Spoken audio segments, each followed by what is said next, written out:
बिस्मिल्लाहिर्रहमानिर्रहीम। Exercise number 1.1 lecture number 2। इस lecture में हम तमाम क्वेश्चन सॉल्व करेंगे क्वेश्चन नंबर 2 से लेकर क्वेश्चन नंबर 5 तक। तो क्वेश्चन नंबर 2 में हमारे साथ बुक में एक छोटा सा स्टेटमेंट है। उस स्टेटमेंट के मुताबिक हमने डेटा निकाला। टोटल 30 स्टूडेंट्स है, उसमें 18 बॉयज़ है और 12 गर्ल्स है।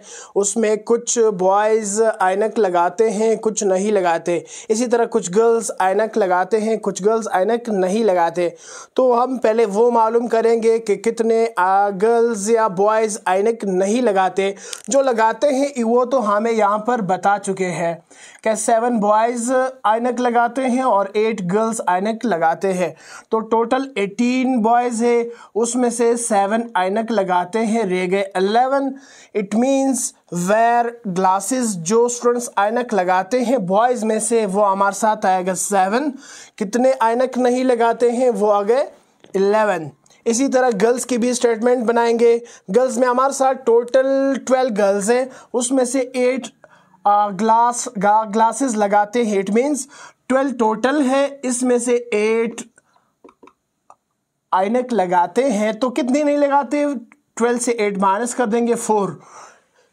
अब स्टेटमेंट लिखेंगे यहाँ पर वेयर ग्लासेस जो लड़कियां जो गर्ल्स ऐनक लगाते हैं वो आ रहे हमारे साथ 8। कितने नहीं लगाते? 4। इसी की अब हमने जस्ट ऑर्डर बताने हैं। अब ये मैट्रिक हो गया। मैट्रिक को मैं मैट्रिक फॉर्म में लिखूंगा, रोज और कॉलम्स में 7, 11, 8 और 4। और इसकी ऑर्डर है 2, इसमें रोज है और 2 कॉलम्स है। सो मैं लिखूंगा 2/2। उसको 2/2 भी इस तरह लिखा जाएगा। और किसी भी मैट्रिक को हम कैपिटल लेटर से डिनोट करते हैं, चाहे वो ABC, आप कोई भी नाम इसको दे सकते हैं, होगा कैपिटल लेटर। तो इसी तरह क्वेश्चन नंबर 3 में हमारे साथ भी इसी तरह के एक स्टेटमेंट दिया गया है। क्वेश्चन में उस क्वेश्चन की स्टेटमेंट में एक स्टॉल है। उस स्टॉल में 3 दिनों की टोटल इन्होंने डेटा निकाला है कि मंडे को कॉफ़ी सेल हुई है और 150 कप है, और इसी तरह चाय की जो 125 यानी 125 कप ऑफ टीज सेल हुए हैं। इसी तरह सॉफ्ट ड्रिंक की ग्लासेस जो है ना 200 सेल हुई है। इसी तरह मंडे है, ट्यूसडे है और वेंसडे, तीनों दिन की स्टेटमेंट मैंने निकाला है। अब इसको मैं जस्ट एक मैट्रिक में पुट करूँगा एंड देन इसकी ऑर्डर लिखूंगा। तो क्वेश्चन में हमारे साथ फर्स्ट डे की जो स्टेटमेंट है वो है मंडे। मंडे में मेरे साथ first of all cup of coffees जो है ना, कप ऑफ कॉफ़ी 150 है और कप ऑफ टी जो है वो 125 है। और इसी तरह glasses of the soft drink जो है ना वो 200 है। ये है पहले दिन की स्टेटमेंट। इसी तरह दूसरे दिन की स्टेटमेंट ये है कप ऑफ कॉफ़ी जो है ना वो मेरे साथ 140 है। और इसी तरह कप ऑफ टी जो है वो 135 है। Glasses of the soft drink की है 270। ये हो गई दूसरे दिन की स्टेटमेंट। अब तीसरे दिन के स्टेटमेंट में, तीसरे दिन में वेंसडे में हमारे साथ इसी तरह कप ऑफ कॉफ़ी जो है ना वो 120 है और टी की टोटल 155 कप है। और इसी तरह सॉफ्ट ड्रिंक की ग्लासेस है 320। इसी को मैं मैट्रिक किसी भी लेटर से डिनोट करूंगा। मैंने C से डिनोट किया है तो मैट्रिक C बनाऊंगा। 150, 125, 200, 140, 135, 270, 120, 155, 320। अब इसमें रोज़ और कॉलम्स की जस्ट मैं अरेंजमेंट करूंगा। कितने रोज़ कॉलम्स, इसको कहते हैं ऑर्डर। पिछले क्लास में हमने पढ़ी थी। और तो इसमें 3 रोज़ आ रहा है और 3 कॉलम्स आ रहा है। पहले मैं 3 लिखूंगा, 3/3। It's your answer. तो क्वेश्चन नंबर 4 में हम इक्वल मैट्रिसेस की बात करते हैं। सबसे पहले डिफिनेशन को थोड़ा सा डिफाइन करते हैं एंड देन फिर मैट्रिसेस को एक दूसरे के साथ कंपेयर करेंगे कि कौन सा मैट्रिक किसका इक्वल है। इक्वल मैट्रिक्स होता क्या है, सबसे पहले हम मैट्रिक्स की ऑर्डर को चेक करते हैं कि एक मैट्रिक की दूसरे मैट्रिक के साथ ऑर्डर सेम आ रहा है। अगर ऑर्डर सेम आ रहा है तब एक और कंडीशन भी है, वो कंडीशन भी देखना है। सिर्फ उसके ऑर्डर को नहीं देखा जाता कि ऑर्डर सेम है तो ये इसके इक्वल हो गए, नहीं। तो देखो डिफिनेशन में भी हमने यही लिखा है कि अगर एक मैट्रिक दूसरे मैट्रिक के साथ उसकी ऑर्डर सेम आ रही है और ऑर्डर के साथ साथ उसके कॉरस्पॉन्डिंग एलिमेंट्स भी सेम आने चाहिए। कॉरस्पॉन्डिंग एलिमेंट्स इट मीन्स सबसे पहले उसकी हम ऑर्डर देखते हैं, ऑर्डर के बाद उसके कॉरस्पॉन्डिंग एलिमेंट्स, इट मीन्स जो एंट्रीज है कोरस्पॉन्डिंग एलिमेंट्स इसको कहते हैं। इसकी फॉर एग्जांपल एक मैट्रिक्स सी है, एक मैट्रिक्स डी है।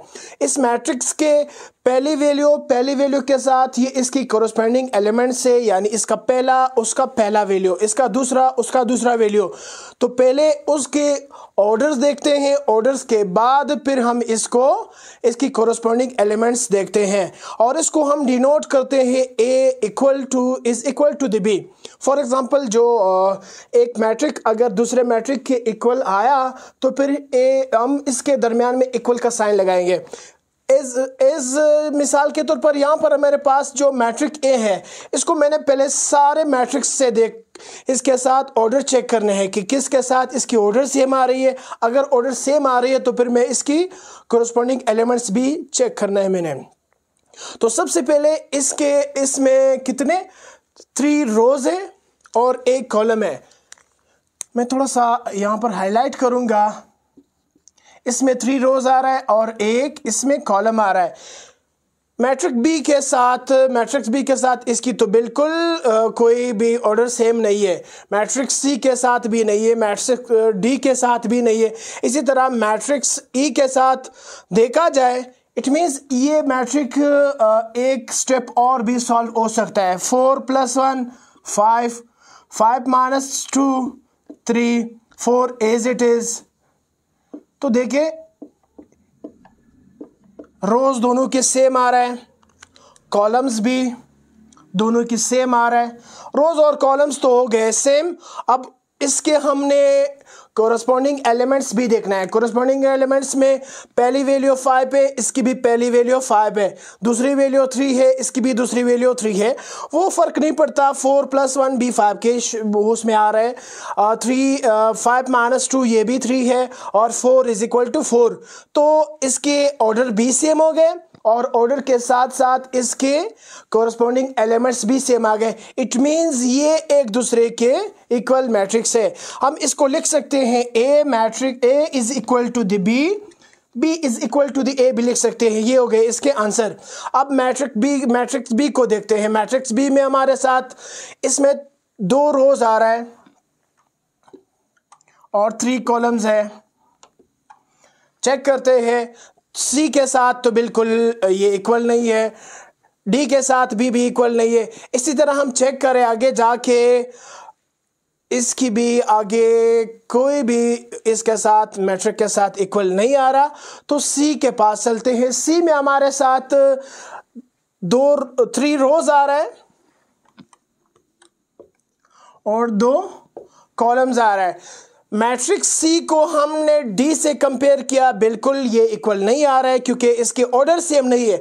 अगर ऑर्डर सेम आ रहा है तब हम इसके कोरस्पॉन्डिंग एलिमेंट्स चेक करेंगे, लेकिन ऑर्डर ही सेम नहीं आ रहा है तो फिर हम इसको किसी और मैट्रिक्स से, यहाँ पर हमारे साथ ये मैट्रिक आ रहा है एच के साथ। देखो इसमें भी हमारे साथ 3 रोज है, 2 कॉलम्स है। इसमें भी हमारे साथ 3 रोज है और 2 कॉलम्स हैं। हाँ, इस मैट्रिक को हम मज़ीद भी थोड़ा सा और भी सॉल्व करेंगे। 1 + 1 आ गया 2 एंड 3, ये हो गए पहली रो। 1 1 एज इट इज़, ये हो गए दूसरी रो। 3 + 2 ये हो गया 5 एंड 3 - 1 ये हो गया 2। सो अब चेक करते हैं, 2 ऑर्डर तो दोनों की सेम है। ऑर्डर के साथ साथ हम इसकी कोरस्पॉन्डिंग वैल्यूज़ भी चेक करते हैं। पहली कोरस्पॉन्डिंग वैल्यूज 2 है, दूसरी की भी 2 है। और पहले की 3 है तो दूसरे की भी 3 है, तो इट मीन्स सारे वैल्यूज भी सेम आ रहा है। हम इसको लिख सकते हैं क्या matrix C is equal to the matrix H। इसी तरह अब हम नेक्स्ट मैट्रिक्स को चेक करते हैं, मैट्रिक्स D। मेरे साथ उसमें 3 रोज और 3 कॉलम्स आ रहा है, तो 3 रोज और 3 कॉलम्स के साथ साथ भी अगले वाले की भी चेक करेंगे कि भाई ये किसके साथ इक्वल आ रहा है। अब ये तो हो चुके हैं, इसमें 3 रोज है 3 कॉलम्स है। इसी तरह G में भी, मैट्रिक्स G में भी 3 रोज और 3 कॉलम्स है। कोरस्पॉन्डिंग एलिमेंट्स को भी चेक करने हैं, कोरस्पॉन्डिंग एंट्रीज को भी चेक करने हैं। एलिमेंट्स एंट्रीज दोनों है, सेम चीज़ होती है।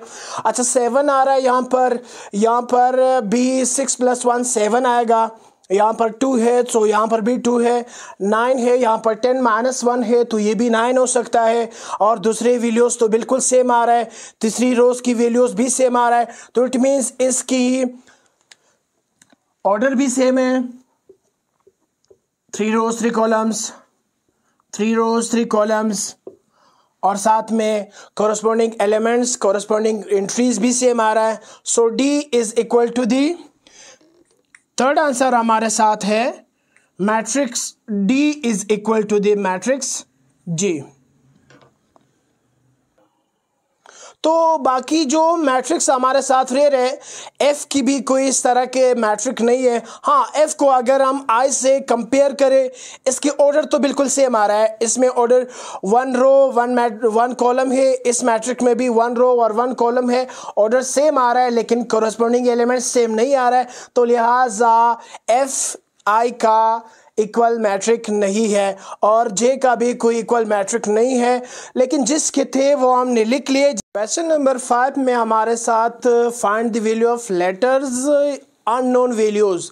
यहाँ पर जो मैट्रिक्स में लेटर्स यूज हुए हैं, वेरिएबल्स यूज हुए हैं, अननोन वैल्यूज यूज हुए हैं, इसके हमने वैल्यूज को फाइंड आउट करने हैं। ये बहुत इजी है। इसमें हमने क्या करना है, एक मैट्रिक को दूसरे मैट्रिक से कंपेयर करना है, इट मीन्स इक्वल करना है। अगर वो मैट्रिक पिछले क्वेश्चन में हमने इसकी इक्वल पढ़ा था कि matrix 1 matrix A matrix B की इक्वल है, तो अगर वो उसके ऑर्डर सेम था तो उसके कोरस्पॉन्डिंग वैल्यूज भी सेम थे, तो इट मीन्स ये मैट्रिक्स ऑलरेडी हमारे साथ एक दूसरे के साथ इक्वल है। जब मैट्रिक्स इक्वल है तो उसकी कोरस्पॉन्डिंग वैल्यूज भी इक्वल होने चाहिए। इट मीन्स पहली वैल्यू पहली के इक्वल, दूसरी वैल्यू दूसरी के इक्वल। अगर मैं इसको नाम दे दूँ तो देखो दरमियान में इक्वल का साइन आ रहा है, तो इट मीन्स ये इसके साथ इक्वल है।